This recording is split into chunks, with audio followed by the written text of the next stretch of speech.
Now, with our next honoree. This exceptional portrait was painted by David Benenpena. Joe Cirola. Yeah. The great Joe Cirola was born in Carteret, New Jersey. He's been a star of television, voiceover, and major motion pictures. In fact, he's won 5 Emmys. And I'll tell you, I can just speak personally, he leaves the best voicemails of anybody I know. I've never erased one of them. Tommy, it's Joe Cirola. I love him. He's also a Tony-winning producer, enjoying extraordinary success with The Gentleman's Guide to Love and Murder, The Trip to Bountiful, John Leguizamo's Ghetto Clown, Rodgers and Hammerstein's Cinderella, The Mother Beep with the Hat, and Time Stands Still. I don't see no one putting the script Cagney. He's also a co-producer of Cagney, let's be honest. Let's talk about it. We're very grateful for it, You got an eye for a good project, I'm just saying. Joe is also a visual and musical artist. After the montage you see next, player Jeffrey Hardy will pay a tribute to Joe Cirola, and Jacques Saloni will present him with his Hall of Fame award. We're honored then to have Players Hall of Fame great, and he is, Steve Ross, perform a musical tribute to Joe.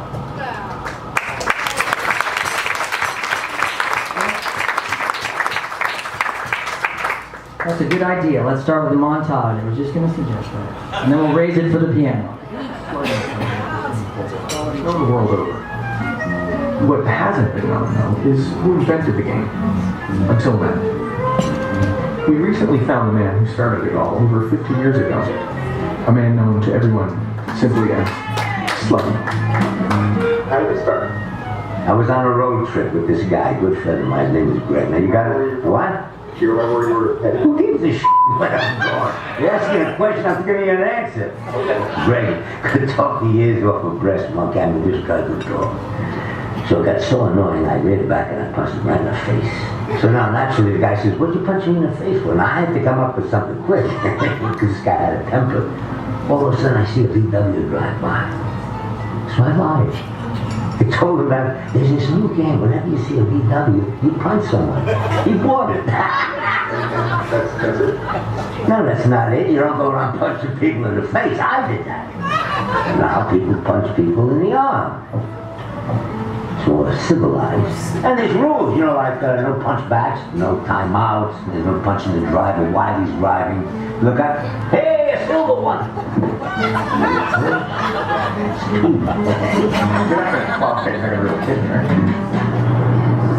Two new 65 cars. The light colored one is the Rambo Classic. Both drivers hit their brakes. Now we're going to reverse the film in this demonstration to show you why Rambler stopped and the other car didn't. All Ramblers have double safety brakes with tandem master cylinders serving 2 hydraulic systems.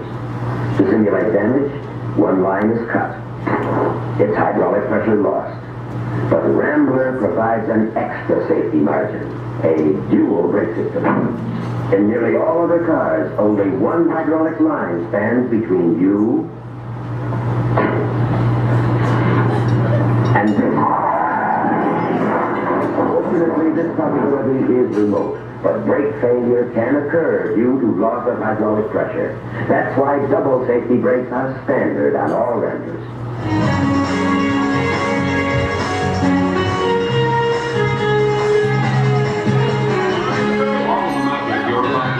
Performed without quick photography of any kind by Bill Bixby, the magician.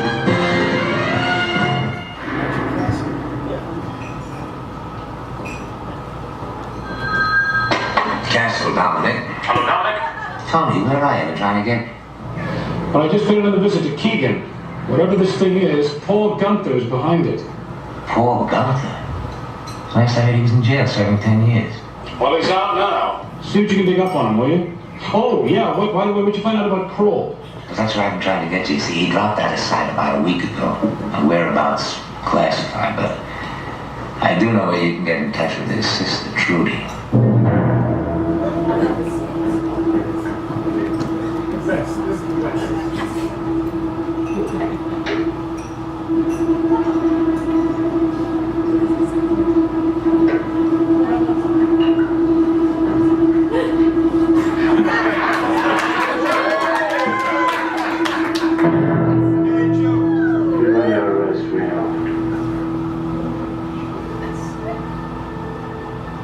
talking English?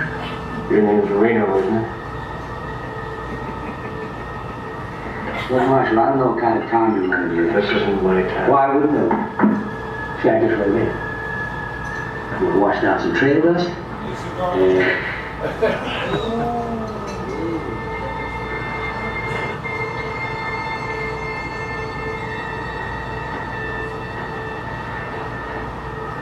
All right, Marshal, what do you say I done?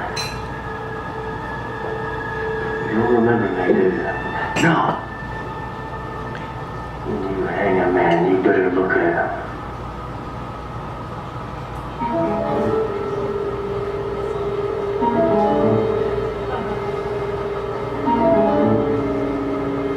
Don't go for that gun, Reno.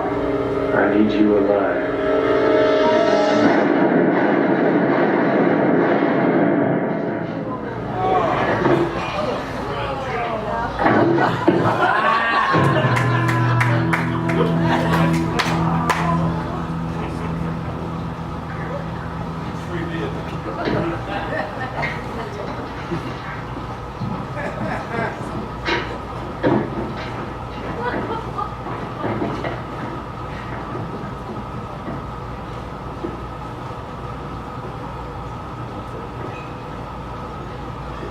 You know him?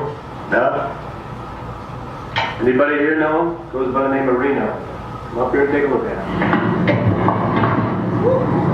I consider this a delayed payoff. For what? For the fight you messed up on us. What are you talking about? Solano was supposed to fall in the 7th round. You took him out in the 4th round. You fought another fight. We lost the buck.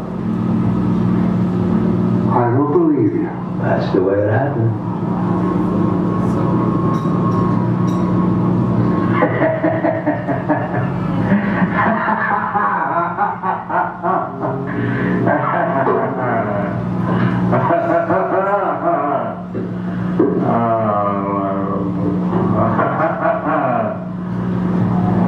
How'd you get in a wheelchair, Jody Strode? Spurs on the base of my spine. All that dancing around the ring. Can't operate it. Too old. When you get right down to it, you don't look so hot yourself. Cancer. Hey. Something's got to get us right, Joey.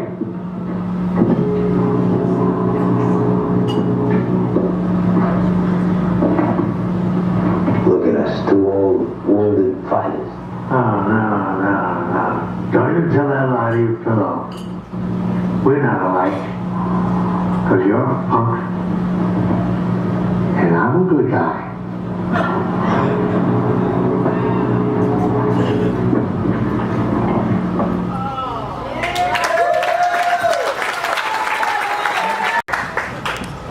I might eat your lunch.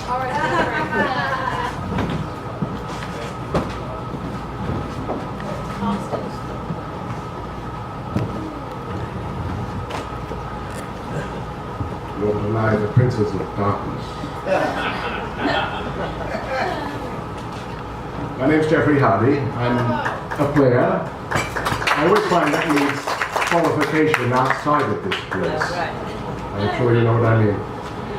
I would like you to indulge me momentarily, if you would, while I talk about my mate, Joe Sorolla. And I'm going to go back to my native vernacular in Australia. And in fact, in Australia, when we call someone our mate, they're in the pantheon. They're amongst the greats. And great Joe Sorolla is. As you heard from Robert, Joe, my mate, he's a polymath. He's a talented actor, an artist, a songwriter, writer, raconteur, producer, and add to this, he's bloody good company. In truth, he could have been inducted into any Hall of Fame 40 years ago for his Broadway and theatre work, 30 years ago for his film and television work, and throughout his whole career for being that man with the golden tonsil. A voice that we've all grown up with, America's most recognized voice, as Johnny Carson said. At 28, Joe left the corporate world where he was a junior executive with an expense account at Kimberly-Clark. And on behalf of the world of showbiz, I would like to thank Kimberly-Clark sincerely for surrendering him up to us. His first stop after that was Broadway, and he hasn't stopped since. And he's been much awarded for his broad talents. Along the way, Joe has been admired and befriended by many whom we admire, including fellow inductee tonight, James Stewart. And if you ask Joe politely later, he might tell you a story about his dealings with James Stewart. And Noel Coward, who, when Joe introduced himself to him, saying, "I'm Joe Cirola," Coward quipped, "Well, of course you are." He counts amongst his friends Richard Burton, Peter Marshall, Clint Eastwood, in spite of what you saw before, James Cagney, Jose Ferrer, Bill Wyman of the Rolling Stones, Valerie Harper, and the ever elegant Douglas Fairbanks Jr., who said of the also ever elegant Joe Cirola, "You are the finest Alfred B. Doolittle I've ever seen." For those of us who know Joe, not much goading is needed to get a reprise from him of "With a Little Bit of Luck" or "I'm Getting Married in the Morning," both always delightful. Some of Joe's theatrical anecdotes are so good that I've heard them adapted and repeated in Far Off Shores. 3 years ago, when Shana, my wife, and I were visiting friends in the outback of Australia, as we stood in bushland to observe the exotic rock wallabies, no doubt also surrounded by snakes, everything in Australia wants to kill you. Our hostess, standing in amongst these grasslands, said, "I don't know any blokes in New York. Oh, there's one guy up here, his name's Joe Cirola." So, small world or just big people? I think the latter. As well as being an audience enchanter with his performance, such as Shakespeare's Ages of Man, monumental work which Joe committed to memory and performed so beautifully, Joe is a horticultural rose whisperer. He has one of the finest and most verdant roof gardens in the whole of New York. Joe has the touch, no doubt about it. Joe is beyond doubt one of the most energetic people I know. We just can't keep up with him. He travels to Europe like clockwork every year, so much so that even the geese could set their migration pattern by it. He travels extensively in this country to celebrity golf tournaments and to visit family and friends. He must have enviable frequent flyer points. He is, in short, a class act, with his signature rose, which you'll see there tonight in his lapel, and what some people might suggest is Veuve Clicquot surging through his veins. He is, as well as being an adored player, also a friar and a man. And to steal from Barrymore, in this case, Joe is both an actor and a gentleman, a somewhat surprising combination. What you may not know about Joe, because he does not broadcast it, is of his many philanthropies. One recipient of his generosity is Copper Mountain College of the College of the Desert, to which he has made the largest single donation of $100,000 to the college for a technical wing to be named after his parents, Anton and Anna Cirola.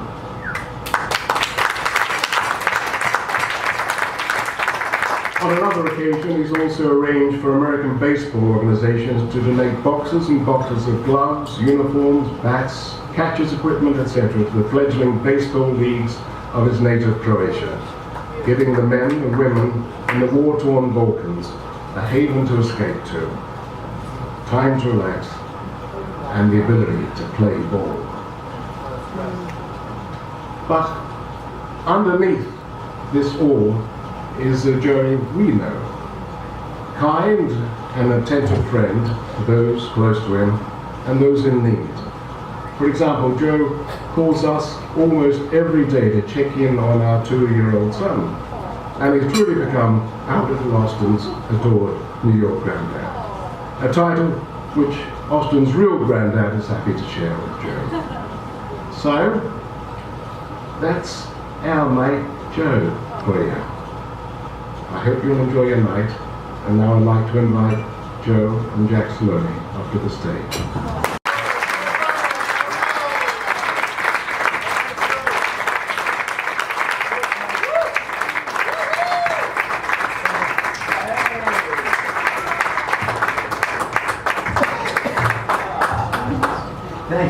Thank you, God. Was that me? Joe, in recognition of your many years as a player, along with the generosity you have shared with your time and your talent that have made this club a nicer place to be, it is my privilege and my honor to present you with your Hall of Fame award and this beautiful portrait by David Pena that will hang on the walls of this club for perpetuity so that every member in the future will know that you were deserving of induction into the Players Hall of Fame.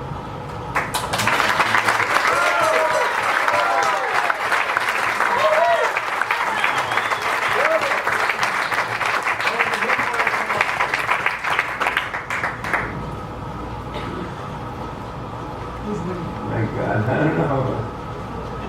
It's wonderful. Thank you so much. One of the most beautiful words in the American language, Giacomo. This guy does everything. Everything. Thank you so much. And so many people thank the foundation. You know, it made me. And, I might add a story about Jimmy Stewart. Can I put this down here for a second? I told you we wouldn't be much in character. Pardon me? Jimmy Stewart on Broadway was doing Harvey. Does anyone know who play Harvey? When he sees an animal, a rabbit, it's not there. And I came up, I felt Jesse White, a friend of mine, was one of the co-producers. And I went back after I saw the show and I said, you know, Jesse, I saw Harvey. She said, did you realize? I said, yeah. She said, do me a favor. This guy's like a kid, like an apprentice. We got 5 days till opening night and he's nervous. He's scared, he's so insecure. Would you please tell him? I said, sure. So he knocks on the door, and I open the door, Jimmy Stewart says, you're a good actor. He recognized me, I guess. And I said, Mr. Stewart, I just want to tell you, I saw Harvey. Oh, did you really? I guess, you're not playing with me now. You saw Harvey. You saw. When did you see him? I said, well, you know the scene where you're sitting down with him and he looks at you. Did that work? Oh, wow. I don't know. Oh, my God. This is wonderful. When you saw the show tonight, but we opened in 5 days. Would you like to come to opening night? I said, I sure would. Get him 2 tickets for opening night. That's my relationship with Jimmy Stewart.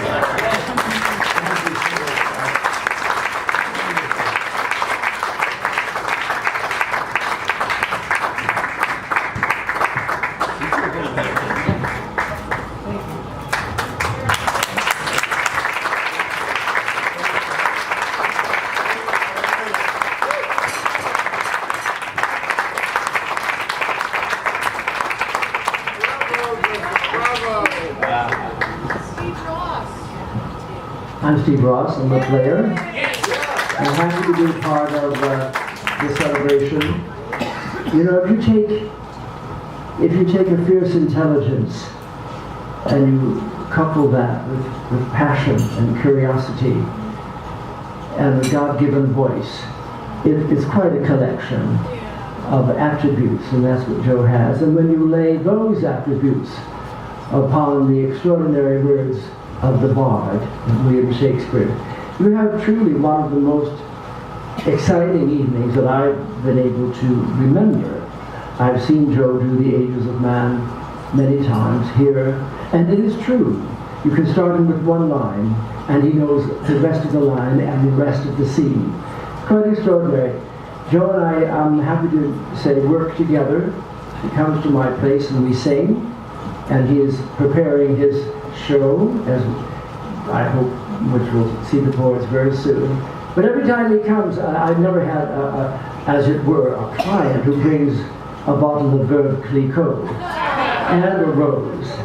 Very classy indeed. One of the things I do is to play for a group from time to time of people with dementia and Alzheimer's patients. And music, of course, is the great channel into that part of the brain and their joy. And often Joe comes along and gives everybody a thrill by bringing the ladies roses and dancing with them most energetically and giving of himself. So in honor of the connection with Shakespeare, I should do a song from Kiss Me Kate.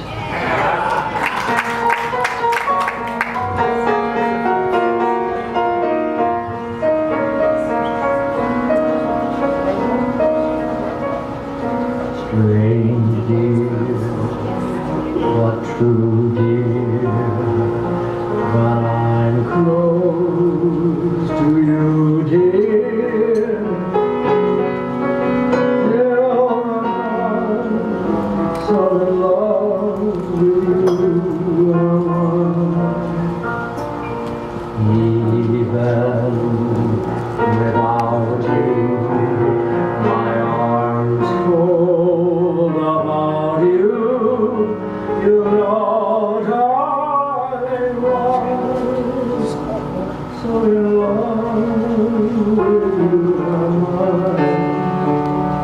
in love with the night, mysterious, the night when you first were there, in love without joy, delirious, when I knew that you could care. So don't be and hurt me, deceive me, desert me, I'm yours till I die. So in love, so in love with you, my love.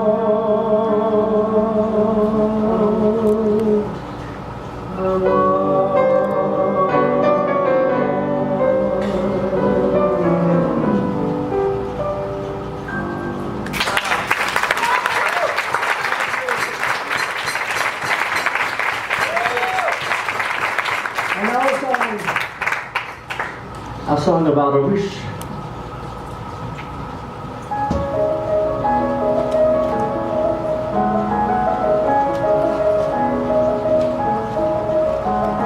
If I could save time in a bottle, first thing that I'd like to do is to save every day till eternity passes away and then spend them with you. If I could make days last forever, words could make wishes come true. I'd save every day like a treasure, and then again I would spend them with you. But there never seems to be enough time to do the things you want to once you find them. I've looked around enough to know you're the one I want to go through time. If I had a box full of wishes and of dreams that had never come true, the box would be empty except for the memory of how they were answered by you.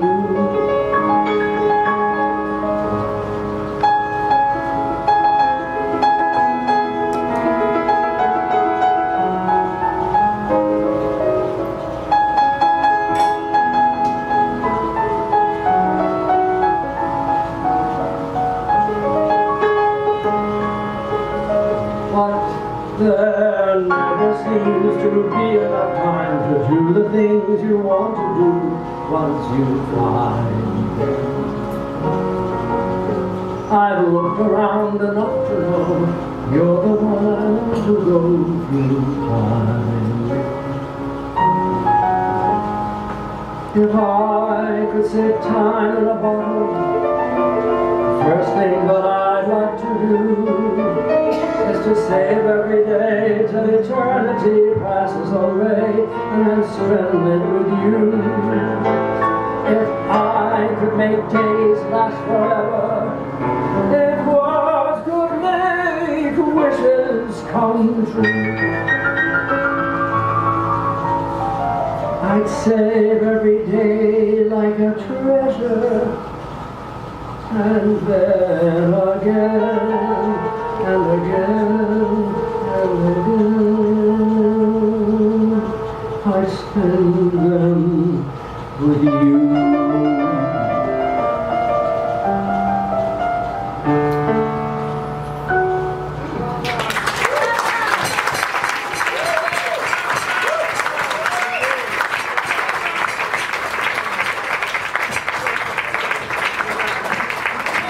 Steve Ross, everyone.